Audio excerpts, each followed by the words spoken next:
क्या मौत सिर्फ एक इवेंट है या एक गहरा प्रोसेस? साइंस कहती है कि दिल रुकने के बाद भी दिमाग 7 मिनट तक जिंदा रहता है। इन 7 मिनट्स में ब्रेन में गामा वेव्स बर्स्ट होते हैं, वही वेव्स जो सपने देखते वक्त पैदा होते हैं। क्या ये वही लाइफ रिव्यू है जिसका जिक्र गरुड़ पुराण में हजारों साल पहले हो चुका है? आज हम शास्त्र और साइंस के लेंस से मौत का पर्दा उठाएंगे। तो चलिए शुरू करते हैं इस यात्रा को। पहला फेज, क्लिनिकल डेथ और आत्मा का एग्जिट।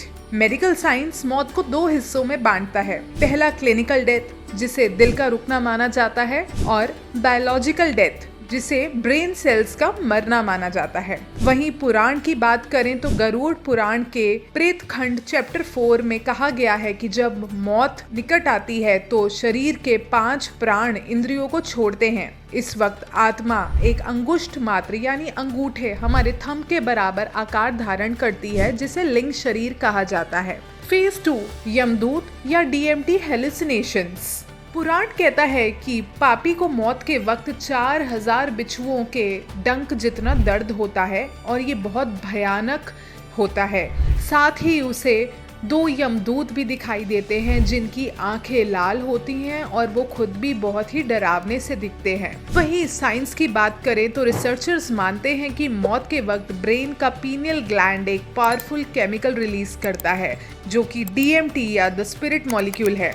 ये केमिकल इंसान को हेलुसिनेशंस और एक टनल इफेक्ट का एहसास कराता है।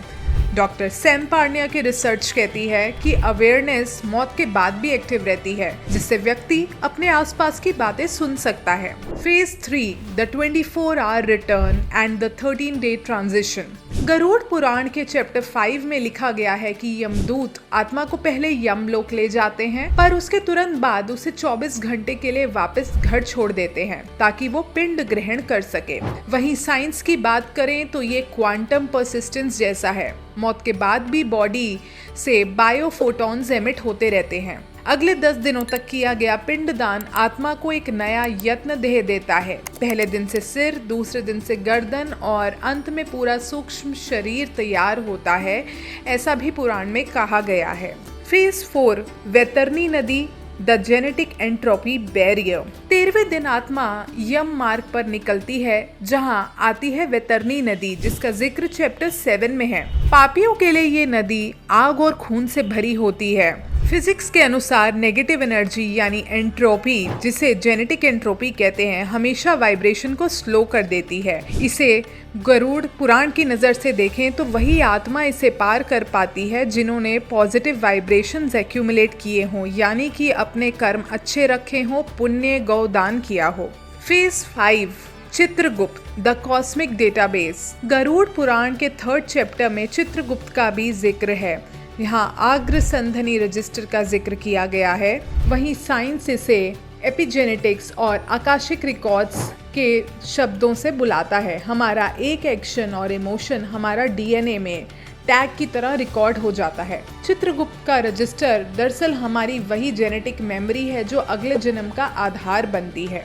Phase 6, the hells, the frequency purification. नर्क में कुंभी पाक जैसे स्थान हैं जहां पापियों को गर्म तेल में उबाला जाता है। वहीं साइंस इसे मॉलिक्यूलर प्यूरिफिकेशन मानती है। जब एनर्जी इम्प्यूरिटीज से भरी होती है तो उसे हाई थर्मल एग्नि से गुजरना पड़ता है ताकि आत्मा का वाइब्रेशनल फ्रीक्वेंसी रीसेट हो सके।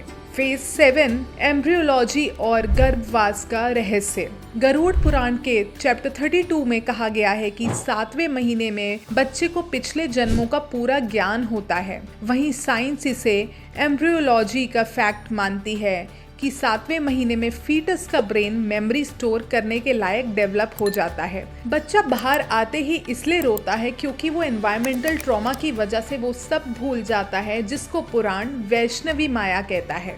Conclusion, the final road map. दोस्तों, गरुड़ पुराण सिर्फ एक धार्मिक ग्रंथ नहीं बल्कि हमारी एवोल्यूशनरी जर्नी का रोड मैप है। 84 लाख योनियों का सफर काटने के बाद ये मानव जन्म एक एग्जिट गेट है। अगर हम अपने कर्म और DNA को आज ही सुधार लें तो हम इस जन्म मरण के चक्कर से मुक्त हो जाएंगे।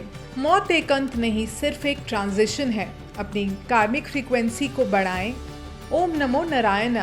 अगर आपको हमारी ये वीडियो अच्छी लगी हो तो हमारी वीडियो को लाइक करें, साथ ही हमारे चैनल को सब्सक्राइब करें। धन्यवाद।